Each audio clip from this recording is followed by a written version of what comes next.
Hello, good evening, and welcome to another installation of another fantastic 5-minute interview. My name is Ernesto Rodriguez. I'm the Chief Consultant for JAE Consulting. My guest tonight is Miss Yolanda Lewis-Ragland. She comes to us via the medical field. She's actually a doctor, not a PhD, but rather an MD, a real doctor. Yolanda, for those who are not familiar with you or your background, can you just briefly share a little bit about you and where you come from? Sure. So I am a double board certified physician. I'm actually certified in both pediatrics and bariatrics. I'm originally from Washington, D.C., grew up in Seattle, the youngest of 4 children, the only girl, so very outspoken and had to make my my needs and desires known. And I actually credit my brothers for making me the very determined young person I was then into the woman I am now. And I am currently living in the nation's capital. I live in Washington, D.C., mother of 3 amazing children. I work at Children's National Medical Center for pediatrics. And then I own my own company. It is Family Fitness and Wellness for Community Health. I also have a nonprofit foundation, a nonprofit organization called Dr. Yolanda Cares Foundation. And my goal is to close the disparity, the gaps of disparity of health in vulnerable communities, like communities of color, transgender, poor, economically, disadvantaged, all of those, all of the above. That is so awesome. And our goal here is to educate, enlighten, and motivate the next generation of leaders. And from what you just shared with me, I can't wait to get into these questions. So let's jump into the questions. Our first question is obviously, what made you get into this field? So medicine, I think medicine is very much a nurturing field. I believe that most people think of nursing specifically as nurturing. Yeah. I think that for me, what I found about medicine, specifically for physicians, is not only was there this element of nurturing and healing, but there was also this decisiveness, the level of being boss when I was young, having 3 older brothers and having to, if they could run wherever, I could run faster. If they were going to climb, I could climb higher. And so when I decided medicine was what I wanted to do, ultimately, I was not going to stop at any level other than where the buck stops, which is the physician when it comes to orders. And so the more I realized I wanted to be a physician, not a nurse practitioner, not a pharmacist, but I definitely wanted to learn the most and sort of have the most knowledge in the room and sort of be whatever that meant, the conductor of whatever that situation was. And so I decided to go directly into medicine. That's interesting. I thought I only had that superpower. So I don't care where I'm at, whatever room I'm in, I want to be that person. I want that. I put that pressure on myself just for that. So how long have you been practicing medicine? Wow. So about 20 years now. I'm late. So I went to medical school late. After undergrad, I actually was a Peace Corps volunteer. I lived in Africa for 2.5 years. Wow. And I actually took a year off, lived in Africa for 2.5 years, and then I went to medical school. So I didn't enter medical school till 26. And one of the reasons was because I actually saw that there were a lot of people that I knew that had gone to undergrad that went right into the medicine or law, which is funny. Most of my friends were either lawyers or doctors. Mm-hmm. And they were getting burned out really early. And I thought, really? We're young for this. So I wanted to do something that was fun, but yet challenging. And so for me, Peace Corps was perfect because I got to learn another language. I got to live in other countries. And that was probably the biggest challenge I'd ever had up until that point in my life. I had been challenged until overseas in another country, immersed in another language and in another culture. And I learned a lot about myself. And that's actually when I learned that I do really well under pressure. I network pretty well. And I just really like people, and helping people really is a passion of mine. So how about that? So in all your 20 something years, what kind of changes and trends have you seen over the years? And I'm sure you've seen quite a bit. I mean, the funny part is that we're having a conversation in the middle of a pandemic, right? Right. I mean, public health, the idea that physicians are really on the front lines when it comes to public health. And it's funny, prior to this pandemic, at least for our lifetime, everyone knows it was a pandemic 100 years ago when it came to Of the course. flu, and they all dealt with this thing with yellow fever, and they did this with the Spanish flu. So this is the first time in our generation that we're dealing with this, and recognize that we really are on the front lines. We really have sort of sacrificed ourselves in this way. We put it is this noble career. It's very funny. Absolutely. Prior to this, people sort of saw many physicians, especially specialists, as just sort of up in their ivory towers, just sort of dealing with what they wanted to and charging what they want, and realized that no, they're, especially in the primary care field. I'm a pediatrician. Primary care physicians and the pediatricians are like the volunteers of medicine, by the way. It's not like a whole lot of money for what we do, but we love what we do when in terms of working with children. But we're like school teachers, you know, here the lower ring when it comes to probably when it comes to salary, but we have a lot more satisfaction because of the way children, I guess, show up for us, and we like to show up for children.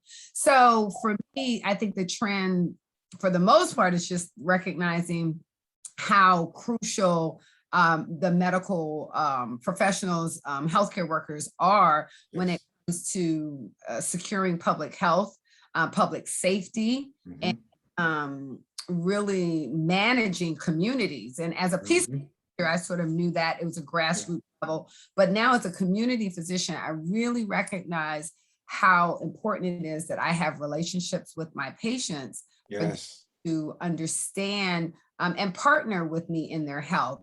And I think if I answered that succinctly, I think we're no longer in this profession, we're no longer seen, in my opinion, as a sort of walking in the room and telling you what to do from doctor to patient.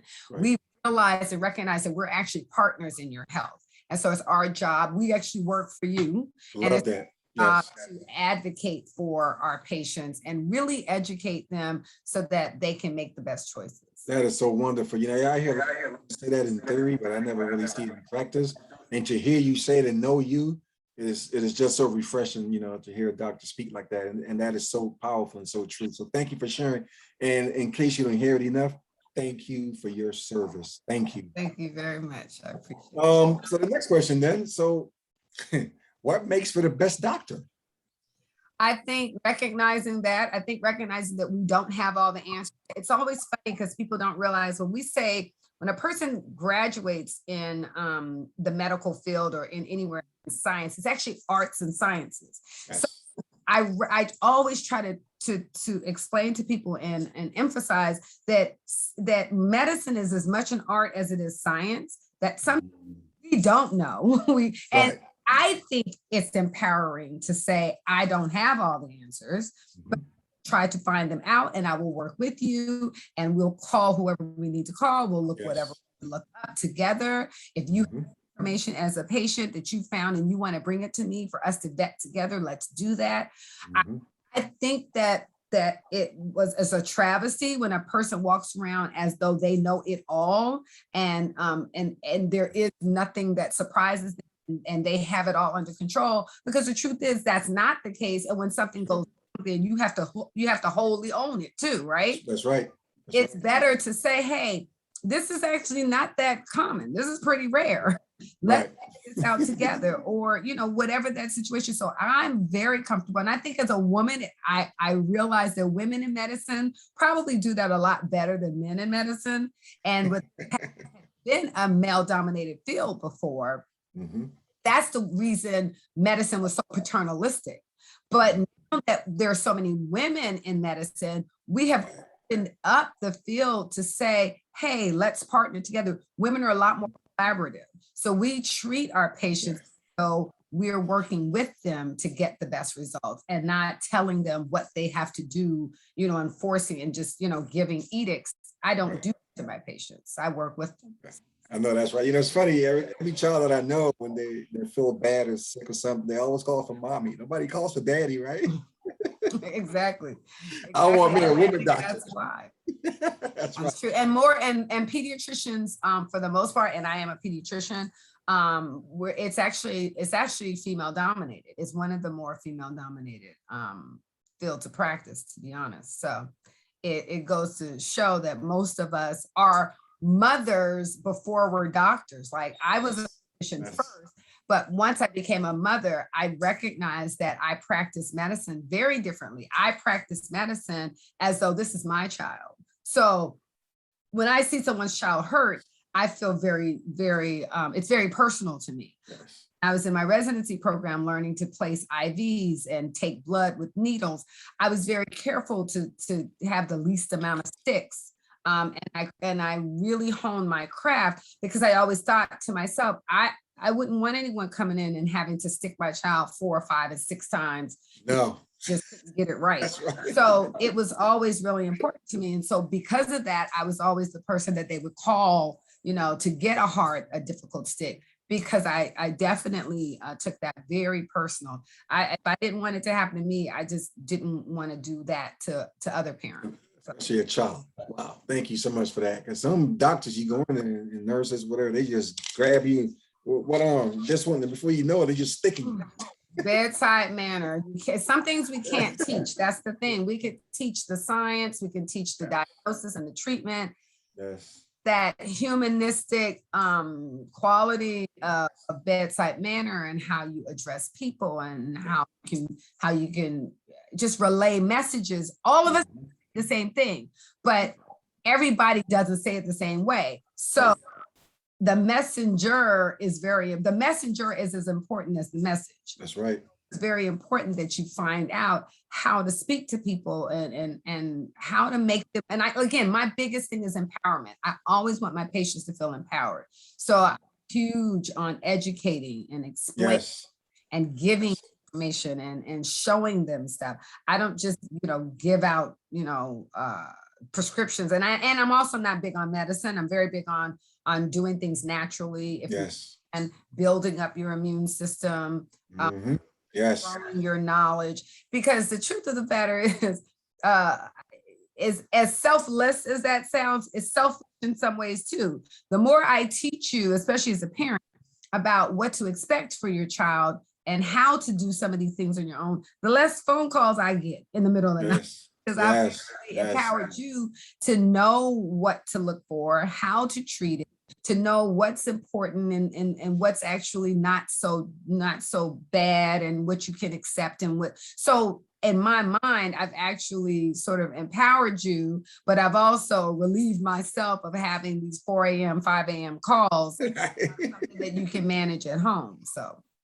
Wow, that's crazy. I can imagine that is very hectic, trying to manage those different people and their fears, and they just want to hear somebody on the other end saying, "Hey doc, am I okay? This is happening."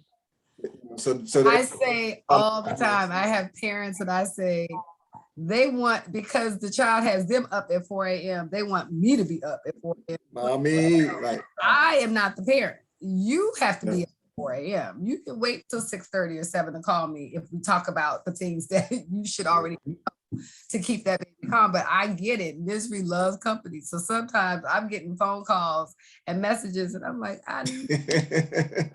they did not call to let me know at 3:30 that this baby has a fever when you could do time all about like. It's like, okay. So it's the cure is in preventive medicine, not necessarily wait for something to happen, but try to catch it in advance, educating your clients, your patients and so forth. That's wonderful. So with that said, what advice would you give to somebody coming into the field today? Learn your craft, hone your craft, understand your value. I think that unfortunately we're in the age of the internet. We're in the age of people thinking that when they read something somewhere or hear something somewhere, that makes them educated in that area. And because you've gotten some information doesn't mean you're educated. That's right. Big difference. And so, you know, wisdom and knowledge are cousins, but they're not the same thing. So I can learn some things, but really understanding it, applying it, being able to recall it at any point and make the connections that I can make. That's a wisdom that comes from having understood and having actually practiced this. Exactly. But because you've read a study here or there, or you know someone that had a diagnosis of something and some treatment helped them, that does not make you a practitioner. And so with new practitioners, just really getting them to understand that their value. You have been educated, you have been it is your job to learn your craft and to practice, but you got to walk in it. You got to understand it, but you also have to admit when you don't know, admit when you're wrong, and be open. We're human. That's the other thing. We're human. We're not, you know, AI. I'm not someone who's never going to make a mistake. I just have to be careful. My goal is not to make any mistakes. My goal is to learn something new every single day. If I can continue, then I think that we'll all be not just better physicians, lawyers, and parents, but just better people. As a whole. You know, I have to go back, and I have one more last question before I get to that. I want to go back to a previous question for you to elaborate a little bit on that, as far as the changes and trends you've seen over the years. I was wondering if you had any dealings with telemedicine, and how did that impact your— With what medicine? I'm sorry. Telehealth.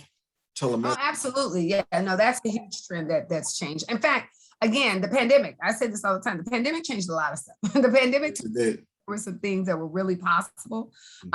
Prior to the pandemic, we were doing telehealth. It was very interesting though, because we were limiting it to certain areas, psych services, you know, a couple of specialties, but lo and behold, the pandemic hit and we were annual physicals on telehealth. Really, we were able to do all of these visits that, you know, previously had been seemingly only could be done in person. We got real creative, and we recognized that everything didn't have to be hands-on touching. However, I will say there's a very special place for that. And why for me, medicine is this hybrid. You'll never be able to replace a physician. No doubt. AI won't be able to do that. There are going to be certain things that we, you know, in terms of a touch, in terms of a feel, that we'll be able to always recognize. We can't just look at you on the screen and tell what's going on. We have, you know, examine you. We have to do scan. We have to check your blood. So you're going to have to see us or be seen, or at least send us samples or something. So I do believe that that's one of the things I really actually appreciate about my job is I don't think we'll be outsourced anytime soon. But yeah, that is a huge trend that has definitely changed medicine. It's telemedicine. And to that point, not just telemedicine, but technology in general, right? There are a lot more full body scans that are being done. And this happened with my brother recently. You know, we used to do just so many tests. There was only so many things you had. You had an X-ray, you had an MRI, you had a CAT scan. Now you have full body scans, picking up things that we previously didn't pick up. And so some of the things, people had all kinds of lipomas and nodules, places that we just would have never picked them up. And they might just be benign. We may never have done anything about them. But now so many more things are being caught. We're having to learn a lot more about the human body, which is actually really good. But technology has changed the game. We're able to scan and see in 3-dimension and 4-dimension, actually. We're able to create things, you know, like with printers and things, we're able to create 3D things that we images, use. We're able to do a lot more laparoscopic surgeries. You're able to have a surgery and go back to work the next day. You know, like you used to have to 2 weeks, 3 weeks. So we're doing a lot more invasive procedures that not so invasive, that used to be invasive, and you're able to recover a lot sooner and not really miss much time from work or from your family or from whatever it is that you want to do in life. And I think that's extremely good for us because it's convenient, it's safe, and it's healthy. So Exactly. I think a lot of, especially people of color, might be not so apprehensive about going to the doctors now. right. The whole thing, all of my business and investment. That's actually a whole show, right? Is Yeah, well, yeah. So how I'm we not to hear feel me back, about right? medicine. That's a whole show because we have been abused and Yes. and biases and strong racism has wreaked havoc on us, and it's caused us to have poor health and poor health outcomes. Yes. And so I guess we'll add to the trend is that you see more of us are actually in the room, which I think is helpful. The whole idea that the vaccine, the technology for both Moderna and Pfizer, people keep just calling Kizzy Corbett someone who was essential in the Moderna vaccine, but actually the technology she helped perfect, if you will, was used in both the Moderna and the Pfizer vaccine. And so now knowing that we're in the room, that we're right there in the, in the thick room, what happens? Understanding it, giving that information, we're now able to make sure that we're considered from the beginning, that we're not an afterthought. That's right. Health and wellness and science. We just now have to get more of us to trust those of us that are actually out here trying to work for and in our communities. And I really hope that people will see this and really get that warm and fussy feeling like I do when I talk to get the doctor, that they'll be more encouraged to go visit and do the preventive care. All right, so the last question, some of the people say this is the crispy one. Obviously when we pass away, we can leave money, we can leave houses, insurance, and that stuff to our kids and friends and so forth, right? But if you weren't able to leave any of that, but you were able to leave 3 principles for succeeding in life, business, work, or even as a doctor, right? What will those 3 principles be and why? Okay, so I actually wrote these down because I thought about these. So the first one, I actually gave a commencement speech this past June in Juneteenth, as a matter of fact. And the first Congratulations. Thank you. I shared with the audience and the graduates was the one I will share with the audience here. And that is, to thine own self be true. When I say that, I mean, you really need to know who you are, learn who you are, spend the time figuring out who you are, whose you are, right? What your passion is, and how that passion is related to your purpose. Because many of us are out here chasing careers or jobs or status. And I think because we don't recognize that it's not what you do only, but it's why you do it, that's as important. When you really figure out who you are, what your purpose is, and what your passion is, that to me automatically leads to profit. It just does. So if those two intersect at some point, if you really know who you are, what you're really good at, I know what I'm good at. I know that there's some stuff I can do, but I know what I'm really good at. And the stuff that I'm really good at, it energizes me. Like I'm off work. I worked a full day. I got all these charges because I love to connect with people, because I love doing things like this. I can jump in here, get on this and have this conversation. And I'm passionate about it because I'm passionate about what I do. I'm passionate about educating and talking to others. And when you say, hey, I want you to give this this interview to young people, that to me is a motivator. Right. So I know it's inspiring and inspired to talk to others and teach, if you will. So my point is, be true to yourself. Don't do something because it's something somebody else wants you to do. That's right.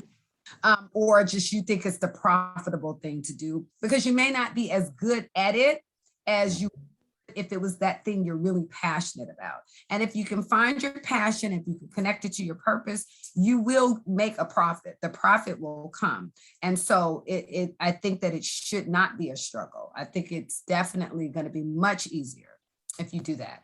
I think the second thing is we are here to be a blessing. We just are. And you got to recognize that. God blesses others and us through other people. It's come out of the sky. You don't wake up with a tablet already written out like the 10 Commandments. That's not, God gives things to people, or he influences, or people they use their influence to bless us. So one of the things I always walk around saying, and I've posted about it before, I am, therefore I do. I do, therefore I have, therefore I give. I am here to give to others. I will receive simply because there is a principle of reaping and sowing. It is what it is. We get the harvest that we sow. So if you are here at this time, you're here for a reason. And because I am, if I see something around me, I'm going to do whatever it is that needs to be done. And don't think people have stuff just because they want it. No, they have the things they have because they do the things they do to get those. Indeed. Yes, indeed. And on top of that, like I said, and because I have the things that I have, it is my obligation, my job, my passion, my purpose is to give what I have. You cannot get anything with a closed hand. So the more you open your hand to give to others, the more you'll actually receive. That's what I truly believe. And then my last one is that, and this is literally my motto, self-care is healthcare. We have to stop thinking that taking care of self is selfish. The pilot says every time when that oxygen mask comes down, put it on yourself and then put it on those that you're traveling with. Right. I say because I'm here to break generational curses, if you will, or whatever you want to call it. But one of the things I talk about all the time is I want to be a grandmother. I want to be a living, breathing grandmother who's able to spend time with my children. I did not know my grandmother, and my children did not know their grandmother.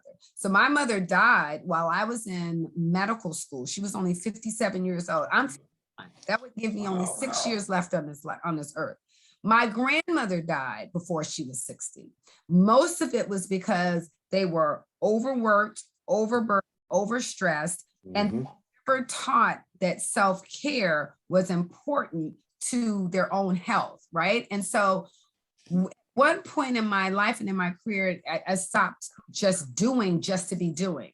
I began to only do those things that promoted me and my mission of self-care.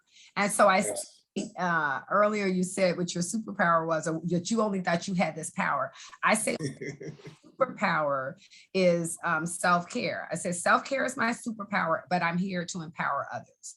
I'm here to teach others what self-care really looks like and what it doesn't look like. It's not just a manicure and a pedicure. That's not it. That's part of it. But there are ways that we have to set our lives up so that we're really structurally taking care of ourselves. It's the foods that you eat. That's right. It's the places that you go. It's the people that you're around. It's the sleep that you're getting. It's the fact that you're drinking enough water all day. Right. There's so many things that self-care means. And if we think it's just going to the spa and getting your nails, then you're wrong. And that's good. That's a part of it. But I really need people to understand that self-care itself is one of the most important things that you can do because you are your biggest asset. So your greatest asset, you should be your greatest and most enthusiastic investor. So you have to invest in yourself and in your self-care. And so for me, that is literally why that's always like the last thing I say, because I think that, so many people do so much to give to everyone. And I'm guilty of that. But what I'm not guilty of is giving more to others than I give to myself. So that's right. And there's two ways you can give to people from your cup. You can give from your cup by poking holes in it and filling theirs and remaining empty. Or you can fill your cup up and give it from the overflow. Well, I'm going to do this. I'm going to give, and I'm going to give. That's the point I'm making. We are so Yeah. Yes. So holding on to it is not what we're supposed to do. Right. But what you want to do and what you should do and in best practice would be to give from the overflow. So I would leave them with those 3 principles. I love them. I love it. Thank you so very much. Thank you so much, so much, so much. So we're close. It's supposed to be 5 minutes interviews, and I'm sorry. No, this is great. This I don't do anything in 5 minutes. I don't know why I said this is gonna be a 5-minute interview, but anyway. You know what? It's okay. Maybe you can edit it down to 5 minutes. Nope, We'll see. I am not going to edit that. This is perfect. I'm going to keep them all as is. This just validates to me that they have to be a little longer, but I understand that people can consume things when they're in small bites. So, but this is okay. We got the content that we needed. I want people the next generation to see this video and be inspired by this. That's the objective, right? We want to educate, motivate, and inspire the next generation. So if it's 20 minutes, it's 20 minutes. Right? I think my audience understands it and they're getting used to it. It's not 5 minutes. It's not, right? But nonetheless, it was powerful. And it's impactful. And that's my objective. I'm not worried about the time. But we got to close it out. My name is Ernesto Rodriguez, Chief Consultant for JAE Consultant. My special guest tonight, Dr. Yolanda Lewis-Ragland, MD. Yolanda, if anybody wants to get in touch with you in the future, just find out more about you and how to get in touch with you. You want to share some of your contact information, social media? Sure. I mean, they can always either email me. I answer my own email for the most part. info@dryolandamd.com. I have a website, Dr. Yolanda MD. I'm on both Instagram and Twitter as Dr. Yolanda MD. I'm on Facebook as my whole government name, which is Lewis-Ragland. And then, yeah, there are those several ways. I actually also have a nutrition blog, which is bodydocpro.com. So there's lots of ways to connect with me. And I'm not going to let you get away without you sharing with you that you also are a published author. Oh, I am. Actually, I am working. Like coming out. Book number, Lord, I think it's number 7 right now. I don't even know, but I have a couple of books. I actually have a couple too. So the latest one was the Navigating Your Triple Pandemic, Volume 2. This is about healthcare workers of color confronting the triple pandemic is racism in America, health disparities in medicine, and the trauma of COVID-19. And Volume 2's subtitle is COVID-19 Virus and Vaccine Facts, Fiction, and Fears. And so he's sort of addressing that from the healthcare workers of color's point of view. We actually have an educator's edition coming out in next month. Our foreword is being written by Ben and Janae Crump, attorney. Wow. Yes. And his wife. And his wife, Dr. Janae Crump, she's an educator. So they're actually doing the foreword of this next book. Beautiful. And end of the year, I will have Volume 3 out because my goal is to actually do a documentary next year. Y'all heard it first right here. Documentary coming soon. Thank you so much, Dr. Yolanda. Appreciate you. Much love to you. And I wish you great success in everything that you do. And may you bless everyone that you touch with your medicine. Thank you so much. Thank you for having me. And this is such a great platform. And I hope that it actually does truly inspire young people to go into any and every field, because we truly need to be everywhere. We don't need to just be in boardrooms and right. hospitals, and courtrooms, but we need to be flying airplanes. We need to be everything, any and everything that we could possibly touch. And so I'm very grateful for this opportunity and for what you're doing for young people. Thank you very much. Last words by Dr. Yolanda Lewis-Ragland. Good night, everybody. See y'all next time.